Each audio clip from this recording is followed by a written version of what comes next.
यहाँ छु म अहिले पछाडिपट्टि।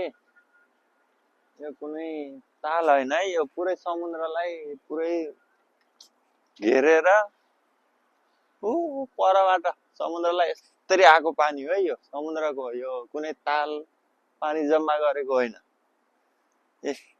साना साना क्रुजहरू छन्, यिनी भाडामा पनि मिल्छ।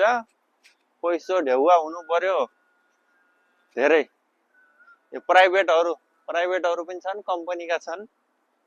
यहाँको मान्छेहरू कतारीहरूको, अरू युरोपियन मान्छेहरूको जो शौकिन छन् यसमा यस्तो यस्तो राख्छन्। अब पार्टी सार्टी गर्ने, घुम्ने, मोज मस्ती यस्तो हो।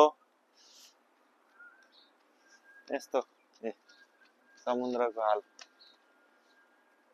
ल हस् त, बिहान मेरो ड्युटी आएछ। बिहान 7 बज्न लाग्दैछ। बिहान उठ्न पनि पुरै मरे जस्तो हुन्छ, उठ्न गाह्रो लाग्छ। ड्युटी आउन मलाई मतलब हो कि सबैलाई हो यस्तो बेहाल छ। उठ्न चाहिँ साह्रै गाह्रो उठ्न।